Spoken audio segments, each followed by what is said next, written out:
स्वागत है आज के इस सेशन में। तो इस सेशन में हम लोग 9th क्लास में हिंदी जो पढ़ने जा रहे हैं उसमें सबसे पहले हम लोग का ये आज का जो न्यू टॉपिक होगा बहुत बेहतरीन होने वाला है। और आपको हम हमेशा बताते चलेंगे कि हिंदी में 2 बुक पढ़ना है हम लोग को। क्लास 9th में 2 बुक पढ़ना है। तो सबसे पहले जो हम लोग को पढ़ना है, एक पढ़ना है काव्य खंड और दूसरा पढ़ना है इसी में गद्य खंड। हम आपको प्रत्येक क्लास में ये बताएंगे सबसे पहले कि काव्य खंड में होता है कि जो कविता पढ़ते हैं, ये भी आपका 12 चैप्टर पढ़ने का है।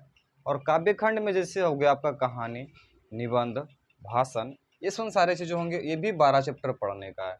और ये दोनों जो आते हैं ये कौन से बुक में आते हैं? गोधूली भाग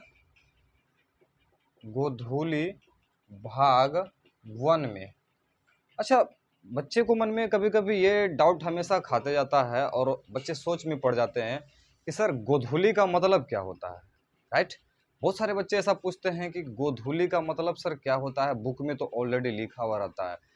तो सर पहले आप समझिए गोधूली का मतलब क्या होता है। जो बोल जाता है ना कि शाम में की जो बेला होती है ना, उसी को हम लोग बोलते हैं गोधूली। शाम की जो बेला होती है उसे हम क्या बोलते हैं? गोधूली। जिसे देखते हैं शाम में गाय वगैरह जो अपने घर पे निवास स्थान पे अगर आ जाए, उसी को हम लोग बोलते हैं गोधूली। तो आइए आज के इस सेशन में हम लोग सबसे पहले पढ़ेंगे, आज काव्य खंड स्टार्ट करेंगे। और काव्य खंड में 12 टॉपिक में सबसे पहले पढ़ना है हम लोगों को रैदास के बारे में। किसके बारे में? रैदास। अब हम आपको इसमें ये भी डिस्कस करेंगे कि सर हम लोग जैसे कहानी पढ़ रहे थे, निबंध पढ़ रहे थे, भाषण पढ़ रहे थे, तो उसमें हम पढ़ रहे थे लेखक परिचय। तो जो कविता लिखते हैं उसे बोलते हैं कवि परिचय। तो ये जो हमारे हो गए रैदास, ये हो गए कवि। क्या हो गए?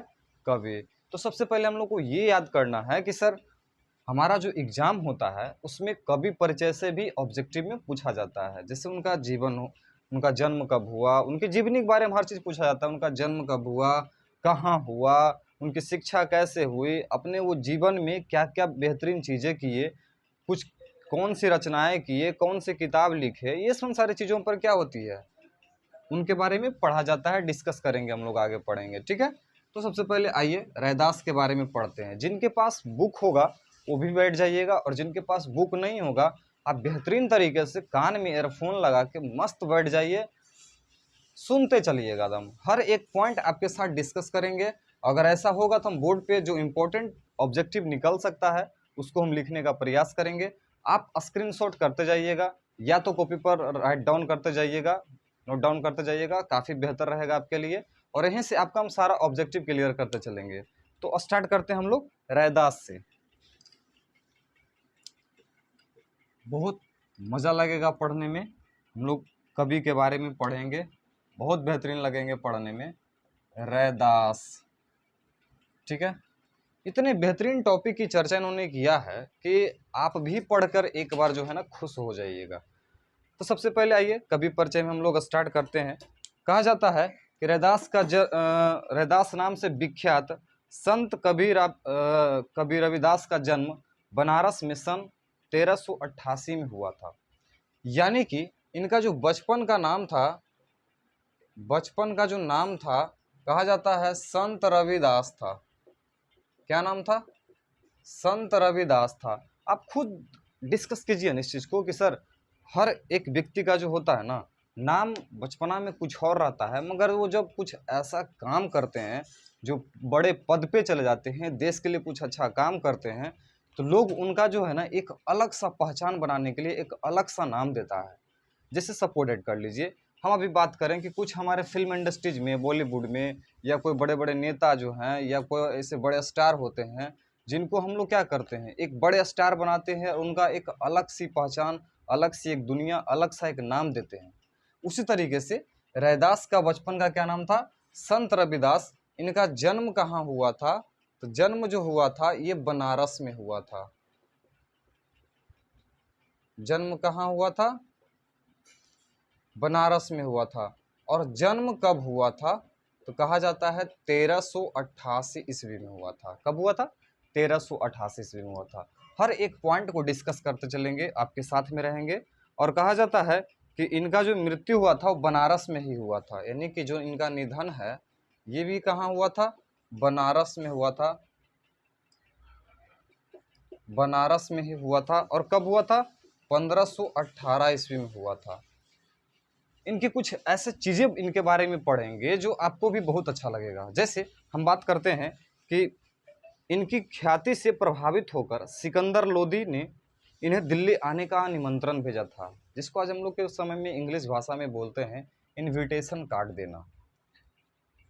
इतने प्रसिद्ध हो गए थे, इतने अच्छे अच्छे काम करने लग गए थे कि उस समय का जो शासक था, ठीक है, सिकंदर लोदी, वो दिल्ली पे जो है राज कर रहा था, तो वो दिल्ली आने का एक निमंत्रण दिया था। कहा जाता है कि ये इतने मध्य युगीन के इतने अच्छे रैदास थे कि इनका विशिष्ट स्थानों में स्थान आता है।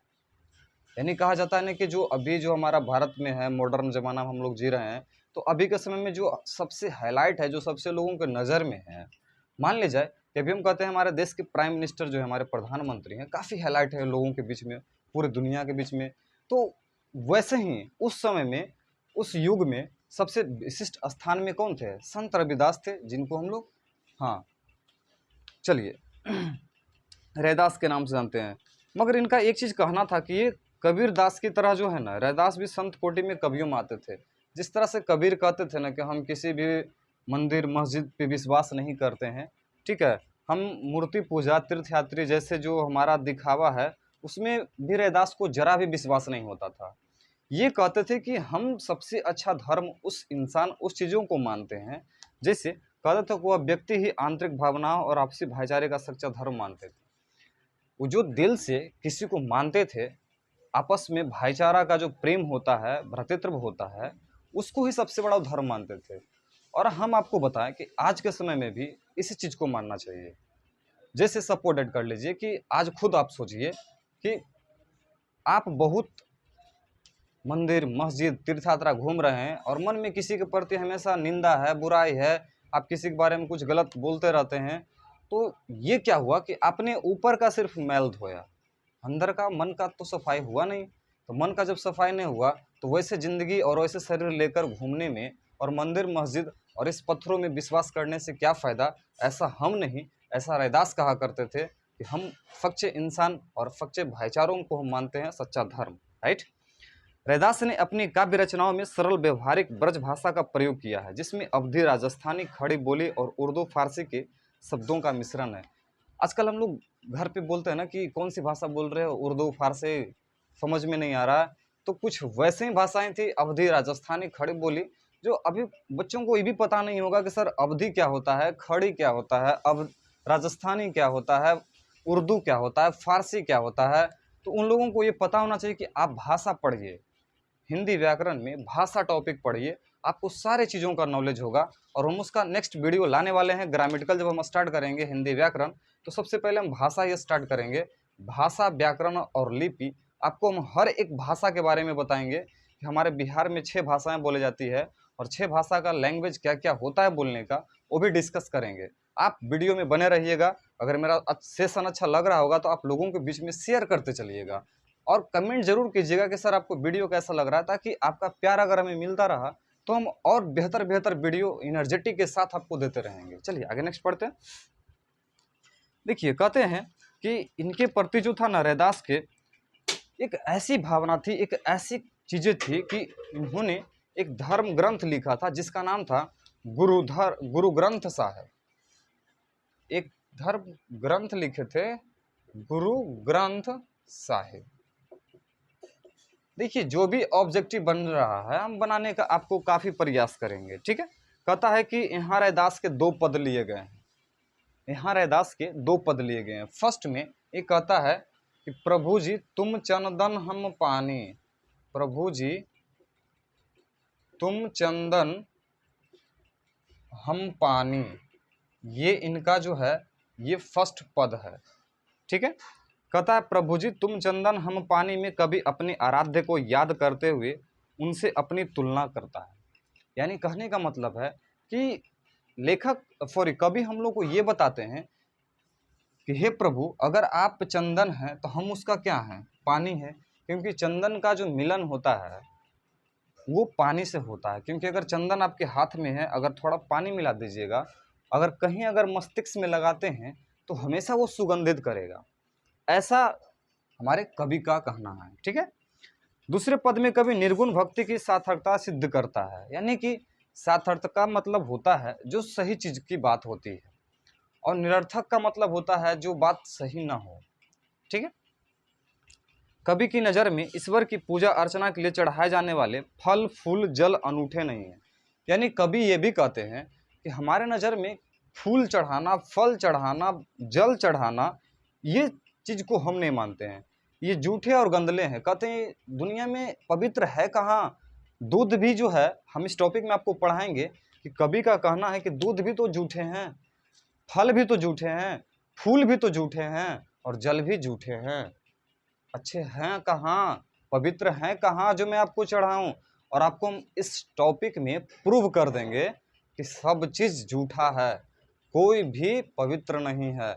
आप कहिएगा सर क्या आप पढ़ा रहे हैं, हम लोग को समझ में नहीं आ रहा है। बाकी हम आपको प्रूव करेंगे कि सब अपवित्र है।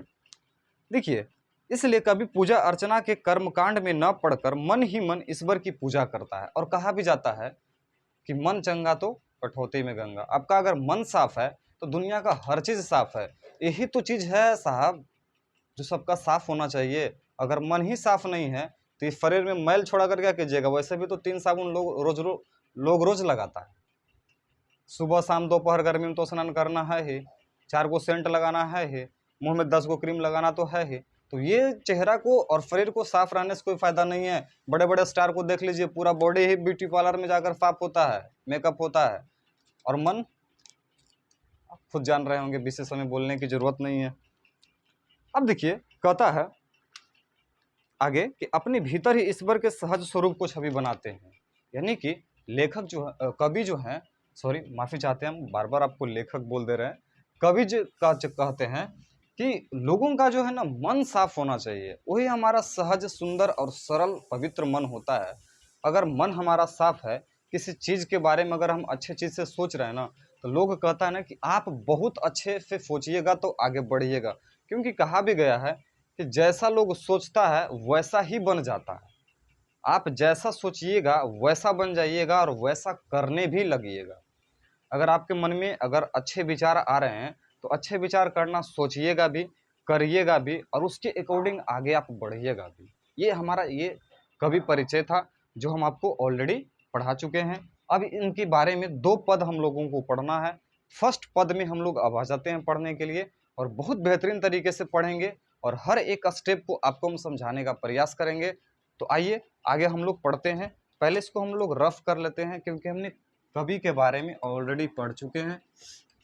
और बेहतरीन तरीके से आप बैठ जाइए, सेशन को शेयर कर दीजिए एक बार, क्योंकि अब जो हम आपको कवि परिचय पढ़ा चुके हैं, तो हम लोग जब पढ़ेंगे अब इनके बारे में पढ़ेंगे कि आखिर कवि कविता के माध्यम से हम लोगों को क्या समझाना चाहते हैं। ठीक है, देखिए पद फर्स्ट में हम लोग पढ़ेंगे। जिनको सेशन अच्छा लगेगा हर जगह आप शेयर करते चलिए, अपने फ्रेंड्स को भी बताइए कि हाँ हम जिस चैनल से पढ़ रहे हैं, हमारे चैनल का नाम है, ये बिहार बोर्ड का चैनल है जिस पे हम लोग आपको भी पढ़ा रहे हैं। New miracle coaching centre Bihar board से होगा बना हुआ। मेरा 2 चैनल बना हुआ है अभी लेटेस्ट में। एक new miracle coaching centre by CK Singh से जो होगा, उसमें हम CBSE बोर्ड का हर चीज़ सेंड कर रहे हैं। 5 क्लास से मैथ्स और हिंदी साइंस हर चीज़ सेंड करेंगे, इंग्लिश भी आपको पढ़ाएंगे। बहुत सारे बच्चों का ये डिमांड होगा बिहार बोर्ड वालों का कि सर आप हमें इंग्लिश भी पढ़ाइए।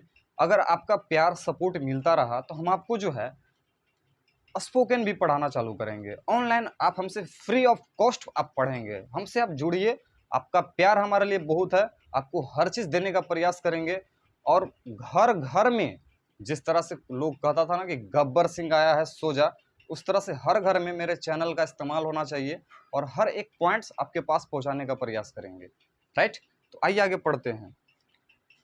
जैसे हम लोग फर्स्ट टॉपिक में पढ़ेंगे कि अब कैसे छूटे राम नाम रट लागे। मतलब कभी एक चीज़ की चर्चा करते हैं कि प्रभु अब कैसे हम उस राम का नाम छोड़ दें, इतना बार रट लगा चुके हैं कि अब हमें छूटता ही नहीं है। किसी चीज़ का इंसान को अगर आदत पड़ जाए तो वो जल्दी छूट नहीं सकता। जैसे हम आपको बताते हैं, एक शराबी होता है, तो शराबी क्या होता है, उसको आप कहिएगा कि कल से बिहार में शराब बंद हो गया है, अब कल से आपको नहीं पीना है, नहीं मिलेगा, तो बंदे दिमाग लगाना चालू कर देगा। भाई इमिडिएटली कैसे बंद हो जाएगा? इमिडिएटली तो नोट बंद नहीं हुआ, सिक्का बंद नहीं हुआ, तो शराब कैसे बंद हो जाएगा? वो पीने का जुगाड़ लगा लेगा, क्योंकि उसकी जो आदत बनी हुई है ना, अचानक नहीं छूट सकती है। और कहा जाता है कि हैबिट किसी का जल्दी छूटता नहीं है, ठीक है। मगर हाँ, कुछ ऐसे भी इंसान है कि जो अपनी आदतों को चंद सेकंड में छुड़ा सकते हैं, क्योंकि कहा जाता है ना कि लोग आन पे कान कटाते हैं। अगर कोई आपको अपनी औकात की बात कर देना, तो दुनिया का हर चीज़ आप भूल सकते हैं और दुनिया का हर चीज़ को याद भी कर सकते हैं, ठीक है। मगर इनको एक ऐसा रट लग गया है जो कभी छूट नहीं सकता है। वो किन की? तो वो राम की, राइट। हाँ, ये राम का जो रट है इनको काफ़ी लग चुका है। कहता है नेक्स्ट पॉइंट में कि प्रभु जी तुम चंदन हम पानी, जाकी अंग अंग बास समानी। बास का मतलब होता है बाबू गंध होता है। क्या होता है? गंध होता है। और समानी का मतलब होता है समाना।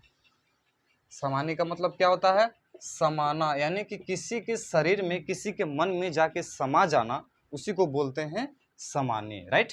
हाँ, तो कहता है प्रभु जी तुम चंदन हम पानी, यानी कि हे प्रभु अगर आप चंदन हैं तो हम उसका क्या है? एक पानी है। और दोनों का जब मिलन होता है और कहीं किसी के पास चला जाए तो सुगंध ही सुगंध देगा, ठीक है। हाँ, कहता है प्रभु जी तुम घन वन हम मोरा, जैसे चितवंत चंद चकोरा। यानी कि घन का मतलब होता है बादल। क्या होता है? बादल। और मोर का मतलब होता है, हाँ, मोरा का मतलब होता है मोर, ठीक है। यानी कहना है कि प्रभु जी अगर आप बादल हैं तो हम उसका क्या है? मोर हैं। क्योंकि मोर जब भी नाचती है तो बादल का रुख जब बदलता है उसके अकॉर्डिंग नाचती है, राइट। जैसे चितपद चंद चकोरा, यानी कि लेखक सॉरी कवि इसमें हम लोग को बताते हैं, देखिए कि आप जैसे रहिएगा। अच्छा, चकोरा का मतलब आपको हम एक और चीज़ बताते हैं, जो आसमानी जो पक्षी होता है ना, उसको हम लोग बोलते हैं चकोरा। यानी कहा जाता है कि जैसे आप आसमान रहिएगा हम वैसे ही आपको देखना पसंद करेंगे, क्योंकि हम एक ऐसे पक्षी हैं कि जैसे आप अपना रंग बदलिएगा हम आपको देखेंगे। यानी कि आपका जो कनेक्शन है हमसे जुड़ा हुआ है और मेरा जो कनेक्शन है आपसे जुड़ा हुआ है। हम आपको छोड़ना नहीं चाहते हैं, हम चाहते हैं कि आप अपने चरणों में एक शिष्य के रूप में, किसी भी रूप में आप हमें रखिए, राइट। कहता है प्रभु जी तुम दीपक हम बाती। दीपक क्या करता है? प्रकाश देता है। कहता है प्रभु जी तुम दीपक हम बाती, जाकी ज्योति बरय दिन राती, राइट। कितनी अच्छी बात लेखक कवि बोलते हैं इसमें। कहते हैं प्रभु जी, देखिए सबसे पहले आपको बताते हैं ज्योति का मतलब क्या होता है। ज्योति का मतलब होता है इसमें, सॉरी, ज्योति का मतलब होता है देवता जो प्रसन्न किए जाते हैं ना, जिस देवता के लिए दीपक जला के प्रसन्न किया जाता है उसी को बोलते हैं ज्योति। और ब्रह मतलब होता है जलना। ब्रह मतलब क्या होता है? जलना। जो प्रकाशित करता है उसी को बोलते हैं ब्रह, राइट। अब देखिए हमारा जो टॉपिक है बहुत बेहतरीन है। कहता है कि प्रभु जी तुम दीपक हम बाती, यानी कि आप अगर दीपक हैं तो हम उसका क्या है? बाती हैं। आज के आपको बताते हैं आज के समय में कौन ऐसा स्टूडेंट होगा जो गुरुजी का सम्मान करता हो, पढ़ के निकलेगा और 10,000 गाली देते हुए पार करेगा? वाह, क्या आज के स्टूडेंट हैं जो टीचर्स का इतना बेहतर रेस्पेक्ट करते हैं। पहले का जो टीचर्स डे होता था ना, एक शिक्षक का इतना सम्मान होता था, मगर आज का जो टीचर्स डे मनता है वो टीचर्स के लिए नहीं मनता है, वो ऑलरेडी बच्चों के लिए मनता है। बच्चे सोचते हैं कि तो टीचर्स डे हमारे के लिए है, बस सर के लिए बस बढ़िया बढ़िया गिफ्ट पैक कर दो ना 3-4, और उसके बाद सर को दे दिया करो, ट्रांसफर कर दिया करो। सर उतने में मजे मजे रहेंगे, बच्चों ने हमें इतना प्यार दिया कि हमें गिफ्ट दिया है। और बच्चे तो अपना कुछ अलग तरीके से वहाँ टीचर्स डे मनाने के लिए आते हैं। शायद आपको इसमें चीज़ बताने की ज़रूरत नहीं है, आपको हर चीज़ पता है। खैर आपसे हम बहुत चीज़ों पे डिस्कस करेंगे। आज के समय में जो हमारे स्टूडेंट हमारे पास जो पढ़ने आते हैं ऑफलाइन क्लासेस में, तो हम आपको बताते हैं ना कि बहुत तरीके से आते हैं। उनका जो हरकत होता है, उनका जो बैठने का, बोलने का, हर चीज़ का जो तरीका होता है काफ़ी डिफरेंट होता है।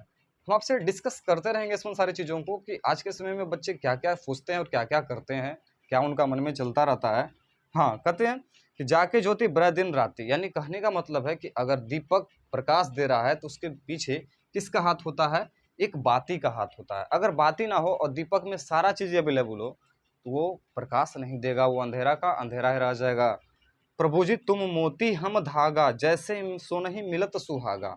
यानी कि अगर आप मोती हैं तो हम उसका क्या है, धागा है। और कहा भी गया है कि मोती को ऐसे बिखेर दीजिए तो अच्छा नहीं लगता है, मगर वही एक धागा में कर दीजिए, एक बहुत अच्छा लगता है देखने में। एक तरीके से आप माला पहनिए तो बहुत अच्छा लगता है, क्योंकि अगर धागा नहीं है तो सारे मोती क्या है, बिखरे पड़े हुए हैं, उनका जो शोभा है वो खत्म हो जाता है। इसलिए कहा जाता है कि जैसे सुनहित मिलत सुहागा, यानी कि मिलने के बाद उनका जो चमकना होता है वो बहुत अच्छा हो जाता है।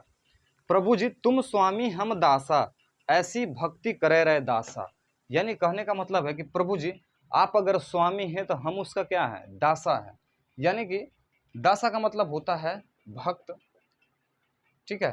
भक्त यानी कि भक्त कहिए, नौकर कहिए, जो भी कह दीजिए। यानी कि प्रभु जी आप अगर गुरु हैं तो हम आपका क्या है, शिष्य हैं। आप हमें अपने चरणों में रखिए। अगर आप स्वामी हैं तो हम उसका क्या है, दासा है। ये जो हम आपका है फर्स्ट पद पढ़ा है और आपको कवि परिचय के बारे में बताया। अगर हमारा सेशन अच्छा लग रहा होगा ना तो आप बेहतर तरीके से लोगों के बीच शेयर कीजिए, और हमारा सेशन को आप पूरे बेहतरीन तरीके से पढ़िए। आज नहीं पढ़िएगा, मगर एक समय ऐसा आएगा कि हम आपको पढ़ने पर मजबूर कर देंगे, आप मेरा पूरा सेशन को पढ़िएगा। इसलिए आपसे रिक्वेस्ट है कि हमारा सेशन को पढ़ते चलिए, और एक भी ऑब्जेक्टिव आपसे छूटेगा नहीं। एवरीडे का क्लास है, हर टॉपिक को डिस्कस करते चलेंगे। और ये सेकंड पद जो है हम अगले क्लास में आपको पढ़ाएंगे, और उसके बाद जो है हम सेकंड बुक वर्णिका भाग 2 है, उससे भी आपको फर्स्ट टॉपिक पढ़ाएंगे। हम दोनों टॉपिक से आपको हर एक एक टॉपिक पढ़ाते चलेंगे। जैसे उधर हम आपको कहानी का प्लॉट पढ़ा है, फिर डॉक्टर राजेंद्र प्रसाद के बारे में पढ़ा है, उसके बाद हम भारत का पुरातन विद्यापीठ आपको ब्रेक लगाए हुए हैं। फिर हम आपको इधर कवि परिचय में रैदास पढ़ा है, इसका फर्स्ट पद पढ़ा है, इसका सेकंड वीडियो जो हमारा आएगा सेकंड पद में आ जाएगा, ये खत्म हो जाएगा। उसके बाद सेकंड बुक वर्णिका भाग 2 में हम लोग चलेंगे, जिसमें आपको पूरा बिहार के बारे में बताएंगे, बिहार में स्वर साधना संगीत साधना के बारे में। उसके बाद फिर हम लोग भारत का पुरातन विद्यापीठ पढ़ेंगे। फिर हम लोग सेकेंड टॉपिक इसमें पढ़ेंगे मंजन, ठीक है। हर पॉइंट को डिस्कस अच्छे तरीके से करने का प्रयास करेंगे। तो चलिए नेक्स्ट मिलते हैं हम अगले क्लास में। तब तक अगर हमारा सेशन अच्छा लग रहा होगा तो लोगों के बीच शेयर कीजिएगा। जय हिंद।